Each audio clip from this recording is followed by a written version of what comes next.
खाइए पीजिए नोच कर, ठीक है, लेकिन वोट दीजिए सोच कर।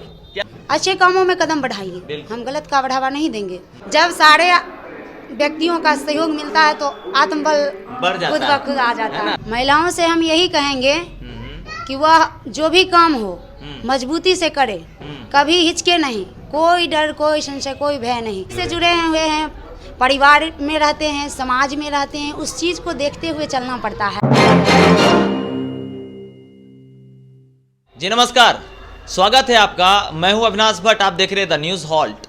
ऐसा है भैया कि जब हमारे देश के यशस्वी प्रधानमंत्री महिला सशक्तिकरण की बात करते हैं, है ना, हमारा समाज जब महिला सशक्तिकरण की बात करता है और दूसरी तरफ उन्हीं महिलाओं को दबाया जाता है, कुचला जाता है, उन्हीं परिस्थितियों में कोई महिला जब निकलकर सामने आती हैं, समाज में लोगों का प्रतिनिधित्व करती हैं, है ना, अकेले घूमती हैं, अपने लिए वोट मांगती हैं, तब दिल करता है कि ज़रा रुक जाएं और इनसे पूछें कि इतनी हिम्मत कहाँ से लाती हैं। चलिए स्वागत करते हैं मैडम। आपका क्या नाम है, आपका बताइए। सबसे पहले मैं आपको धन्यवाद देना चाहती हूँ अविनाश जी। मेरा नाम पूनम कुमारी जी, पति ब्रजेश कुमार सहनी। अच्छा, हमको एक बात बताइए मैडम कि हम अक्सर देखते हैं पंचायत चुनाव में होता क्या है कि कोई ना कोई मतलब महिला सीट है तो महिला उम्मीदवार चली आती हैं, उनके जो हैं महिला पति जो होते हैं वो प्रचार करते हैं ना, पंचायत में लगातार घूमते हैं, भीड़ के साथ घूमते हैं। तो इकलौती आप प्रत्याशी हैं अभी तक। हमने देखा कि महिला प्रत्याशी होने के बावजूद भी आप अकेली घूम रही हैं, आपके साथ बहुत सारे गांव के लोग घूम रहे हैं और इतनी हिम्मत के साथ, है ना, लोगों के बीच जाना, जनप्रतिनिधि बनने की होड़ में क्या कुछ इतना हिम्मत कहाँ से लाते हैं आप, यही बता दीजिए हमको। सबसे पहले तो मैं विगत 5 वर्षों से स्कूल चला रही हूँ, प्राइवेट स्कूल। आप शिक्षक हैं? जी जी। वाह। तो इसमें है कि गार्जियन आते जाते रहते हैं, गार्जियन से रूबरू हम होते रहते हैं बच्चे के थ्रू। तो है कि मतलब जब भी महिलाएं पुरुष जो भी हैं सभी आते हैं, तो महिलाएं होते बच्चे के मतलब बच्चे की समस्या को लेके बातचीत होते होते होते होते अपनी निजी ज़िंदगी में चली जाती है। बिल्कुल बिल्कुल जाते हैं। तो इससे मतलब लगता है कि नहीं, महिला है सशक्तिकरण की, महिला सशक्तिकरण की अभी बात चल रही है पूरे देश में। तो लगता है कि नहीं, महिला को जागरूक करना। पढ़ी लिखी महिलाएं जो हैं बहुत सारी घर में बैठी बस घर तक बंद रहती हैं, उसकी भी इच्छा होती है कि हम बाहर कुछ करें। तो इस चीज़ को देखते हुए हमें लगा कि मतलब आगे बढ़ना चाहिए, इन सबों को लेकर समाज में आना चाहिए और लोगों को थोड़ा जागरूक करना चाहिए। घर में रहने वाली पढ़ी लिखी महिलाओं को भी थोड़ा मोरल सपोर्ट मिलता है ना कि हमारे बीच रहने वाली एक महिला देखिए मुखिया हो गई, है ना, हम भी आगे कुछ करें। हम भी आगे कुछ करेंगे। हाँ, तो ये चीज़ रहा उस समय से। मतलब कुछ गार्जियन लोग भी बोलते हैं कि नहीं ठीक है, और गार्जियन लोग जान रहे हैं, गांव के ही हैं तो जान रहे हैं मेरे पति ब्रजेश कुमार सहनी जी। अच्छा। जो कि विगत 10 वर्षों से समाज में कार्यरत हैं। किस तरह के कामों में कार्यरत हैं वो? सामाजिक कामों में, मतलब सामाजिक कार्यकर्ता के रूप में? जी, सामाजिक कार्यकर्ता के रूप में हैं। तो उनका मतलब सारे गार्जियन लोग यहाँ के जानते हैं कि ब्रजेश कुमार सहनी जो हैं किसी टाइम मौजूद होते हैं जब मेरी समस्या कोई होती है। तो हमको लगा कि नहीं, हमें आगे आना चाहिए और महिलाओं को आगे बढ़ाना चाहिए। तो वहाँ से तो पहले मिल ही गई, और उसके बाद है अभी वो लोग जब सपोर्ट किए तो यहाँ तक आए। और यहाँ जब अभी घूमते हैं, साथ में सारे युवा साथी हैं, बुजुर्ग अभिभावक भी हैं, महिलाएं भी हैं, जनसंपर्क के अभियान वो तो देख ही रहे होंगे। तो उन सब से हमें मिलती है, सपोर्ट मिलता है तो साहस मिलती है। तो इस वजह से हम आगे बढ़ते हैं। इसी वजह से आप अकेले प्रतिनिधित्व करते चले जा रहे हैं? जी जी। जब सारे व्यक्तियों का सहयोग मिलता है तो आत्मबल बढ़ जाता खुद है, ब खुद आ जाता है ना। है। चलिए अब जो है अब इंटरव्यू का नेक्स्ट सेशन चालू करते हैं, सवाल और जवाब वाला मामला। पहला तो हम समझ गए कि भाई सशक्त क्यों हैं आप। अब हमको बताइए मुखिया क्यों बनना चाहते हैं आप? हम ये नहीं कहेंगे कि हम मुखिया हैं या हम मुखिया बनेंगे, हम नहीं, पब्लिक ही, मेरी जितनी भी जनताएं हैं वो सभी अपने आप में एक मुखिया है। अच्छा जी। तो है कि मतलब एक होता है संचालन करने वाले, तो संचालन के तौर पे पब्लिकों का मत हुआ कि नहीं आप रहिए, ब्रजेश कुमार सहनी जी भी हैं, सारे लोग मिलके जो भी समस्याएं समाज में है उसको हम लोग निपटाएंगे। हमको एक चीज़ बताइए कि आपके पंचायत में जहाँ से आप मुखिया उम्मीदवारी कर रही हैं, आप चांदपुरा पंचायत से, यहाँ की मूलभूत आवश्यकताएं क्या हैं, वो चीज़ समझना चाहूँगा।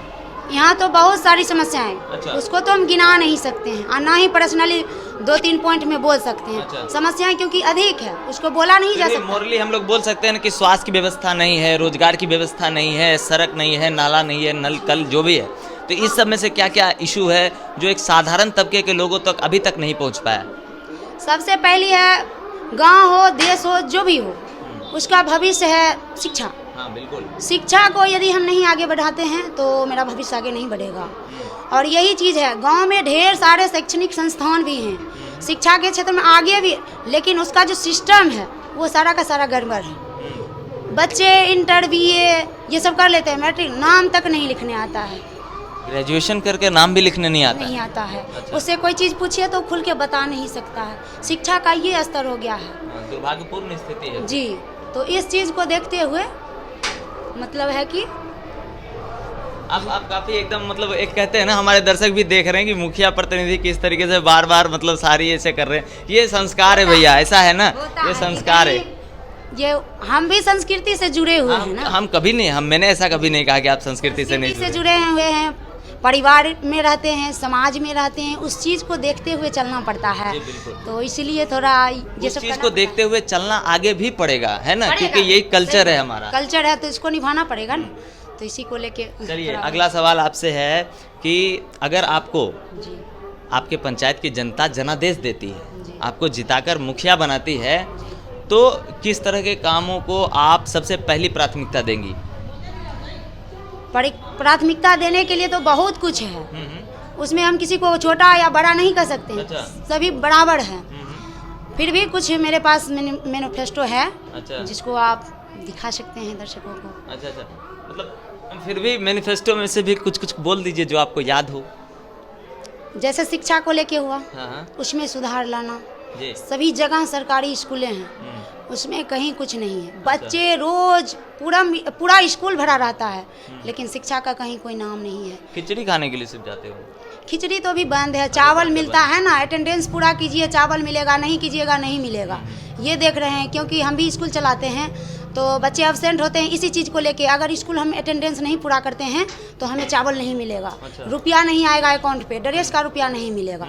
तो बस यही सब प्रलोभन के चक्कर में बच्चे तो पूरा भर जाते हैं, लेकिन शिक्षा का उतना। अच्छा, एक बात बताइए, आप स्वयं एक महिला हैं और उम्मीदवार भी हैं, जी। तो महिलाओं के लिए क्या खास है?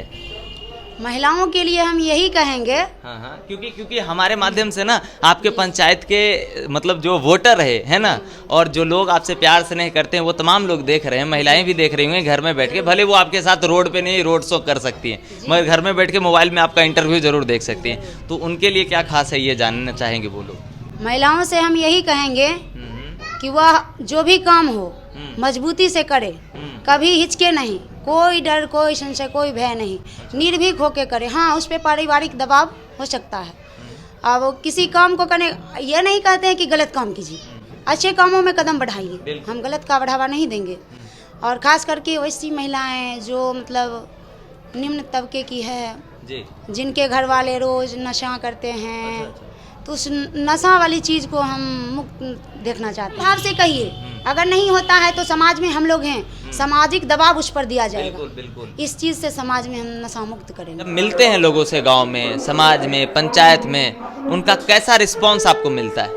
उनका रिस्पांस बहुत ही अच्छा है। अच्छा जी, सभी भरपूर आशीर्वाद सहयोग दे रहे हैं। हाँ। और यहाँ तक कि सब धर्म को मानने वाले लोग ही हैं। भगवान से भी विनती करते हैं, हे भगवान, इनको यदि जीत जाएंगे तो हम प्रसाद चढ़ाएंगे, भोलेनाथ को चढ़ाएंगे, कोई दुर्गा मैया को, मतलब जो जिस धर्म को मान रहे हैं उस धर्म में मनौती मतलब दूसरी महिलाएं और दूसरे घर के लोग ऐसा मतलब भगवान से मन्नत मांग रहे हैं। जी, है ना, आपके लिए? जी, ऐसा मैंने पहली बार देखा। हाँ, अगर ये महिलाएं आगे निकलती है तो बहुत कुछ कर सकती हैं। आशा भी है, आशा रख रही हैं और भगवान से दुआ भी करती हैं, आशीर्वाद भरपूर देती हैं जी, कि आप जरूर जीतिएगा। आखिरी पड़ाव में प्रचार है, क्या लगता है?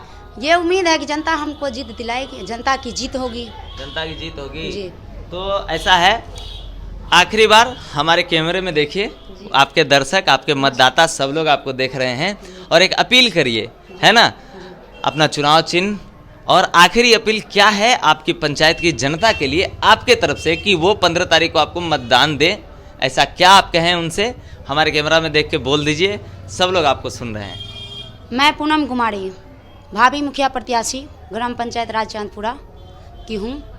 मैं देवमयी जनता मालिकों से ये अपील करना चाहती हूँ कि आप हमें 15 नवंबर को जो आगामी चुनाव होने वाला है उसमें आप हमें निर्भीक होकर बेहिचक अपना मतदान करें। चुनाव चिन्ह मेरा चुनाव चिन्ह पुल छाप हुआ, क्रमांक संख्या 5 है। 5 है जी। तो इस पे मैं जनता से कहती हूँ कि आप अपना भरपूर सहयोग, वोट रूपी आशीर्वाद दें जी, और पुल छाप को जीत हासिल करवाएं जी, है ना। तो देखिए ऐसा है, कैमरा को हमारी तरफ फोकस पे लाइए और हम देखिए ऐसा करते हैं। महिला उम्मीदवार हैं, बेबाक हैं, बोलती हैं एकदम खड़ी खड़ी, है ना। ऐसा कम ही होता है कि किसी महिला उम्मीदवार से मिले और वो इतने ज़्यादा मतलब खुलकर सामने आए, अपनी जनता से बात करें। और इन्होंने जैसा कहा कि अपने समाज को नशा मुक्त कराना है, शिक्षा के क्षेत्रों में इनका विशेष ध्यान है, क्योंकि ये खुद भी एक शिक्षक रही हैं, विगत 5 सालों से यहाँ सेवा दे रही हैं। और जो माहौल है गांव का, पंचायत का, यहाँ के लोग जो हैं इनसे इतने ज़्यादा जुड़ गए हैं कि हिंदू लोग भगवान से मांग रहे हैं कि आप इनको जिता दीजिए, हम आपको ये कर देंगे। और मुसलमान भी अपने अल्लाह से मांग रहे हैं कि आप हमको भी इनको जिताइए, है ना, है ना। ऐसा कुछ आप बता रही थी, है ना, ऐसा ही है। थोड़ा इन पे फोकस करिए। देखिए मैडम, अपने हाथ में एक तरफ पूरा मैनिफेस्टो है और एक तरफ जो है इनका जो मुखिया प्रत्याशी पद है इनका, पूनम कुमारी हैं, ये पूरा रूपरेखा है। थोड़ा सा जूम करके भैया जी, है ना। पंचायत चुनाव का माहौल है और भयानक गंभीर माहौल है, क्योंकि कहीं ना कहीं कितने सारे जनप्रतिनिधि हैं मैम आपके अपोनेंट, मतलब विरोधी कितने सारे हैं इस पंचायत में? 2 ही जी। उम्मीदवार कितने हैं? 3 हैं। अच्छा, मतलब 3 उम्मीदवार हैं तो 2 अपोनेंट। अच्छा, एक उम्मीदवार तो आप ही है। अच्छा। और 2 अपोजिट साइड से, एक निवर्तमान मुखिया होंगे और एक कोई और होंगे जी, है ना। क्या लगता है इस बार एकदम क्लिक हो जाना है?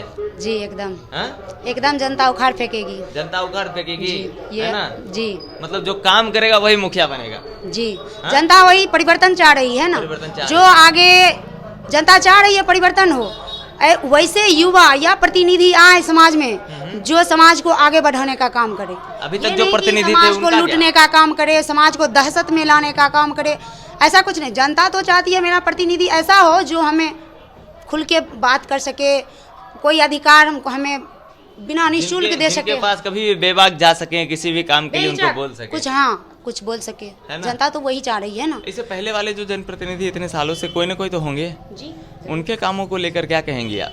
उनके कामों को लेकर तो हम 15-20 साल उनका हुआ, लेकिन 15 साल का तो नहीं कहूँगी, बट पिछले 5 वर्षों से मैं देखती हूँ कि समाज में जो भी समस्याएं हैं, लोग त्राहिमाम हैं। अच्छा जी, खुश नहीं हैं। अच्छा। तो इस बार वही परिवर्तन चाह रही है जनता। परिवर्तन हो जाएगा ना? जी जरूर होगा। डन कर दें हम जी। मतलब हम जा रहे हैं सोच के कि इंटरव्यू लिए थे मैडम का, वो जीत गई होंगी जी, है ना जी। तो 15 तारीख को चुनाव है भैया, मतदाता आप हैं, है ना। इनके लिए तो अभी फिलहाल आप ही सब कुछ है, तो आपका निर्णय सर्वोपरि होगा। अपना निर्णय सोच के, विचार के, है ना, कैलकुलेट करके अपना जनप्रतिनिधि चुनिए। लास्ट में यही कहेंगे जनता मालिकों से, खाइए पीजिए नोच कर, ठीक है, लेकिन वोट दीजिए सोच कर। फिर से बोलिए, फिर से कहा। खाइए पीजिए नोच कर, अच्छा, लेकिन वोट दीजिए सोच कर। खाइए पीजिए नोच कर। जहाँ से मिलता है, चुनाव का माहौल है, चुनावी माहौल है, कुछ न कुछ तो सब लोग देंगे, कहीं ना कहीं मिलता है। हम तो गरीब ठहरे भाई पहले से ही। अच्छा हैं ऐसे, तो हम तो नहीं दे रहे हैं, बस सतुआ पीता है, बच्चे लोग साथ में घूमता है, और ऐसे बिना खाना का भर दिन भूखे घूमते रहते हैं। बड़े बुजुर्ग भी अपना कीमती टाइम छोड़ देकर हम मेरे साथ घूमते हैं। तो हम यही कहेंगे, खाइए पीजिए नोच कर। देने वाले बहुत हैं, देते भी हैं। अच्छा, दे भी रहे हैं। कोई कहते हैं हमको 500 रुपया मिला एक दिन का, कोई कहते हैं चलो ना 200 रुपया देंगे, खाना पीना देंगे भर दिन का। सुनने में आता है, तो हम तो कहते हैं खाइए पीजिए नोच कर, जिधर से मिले खाइए तोड़ कर, फिर मिलेगा नहीं। चुनावी माहौल है, जो ही खा लीजिए 10-20 दिन हो गया, लेकिन वोट करिए सोच कर। ऐसे प्रतिनिधि को खोजिए जो आपके दुख सुख में साथ दे, आप बेहिचक उनसे बात कर सकें, बस। देखिए, आपके जज्बे की हम दाग देते हैं मैडम, ठीक है ना। आप ऐसे ही लगातार बने रहिए अपने समाज में, और हमारे टीम की ओर से भी आपको ढेर सारी शुभकामनाएं और बधाई कि आप आगे निकलें और अपने समाज के लिए कुछ करें। तो भैया, महिला सशक्तिकरण दिखा दिए ना हम, कहीं कोई संकोच नहीं, एकदम बेबाक अंदाज में बोली चली गई है। पूरा सेशन आपने देखा, आप अपना निर्णय लीजिए और आप लगातार बने रहिए द न्यूज़ हॉल्ट के साथ। मैं हूं अविनाश भट्ट, फिर हाजिर हूँ आपकी सेवा में। नमस्कार।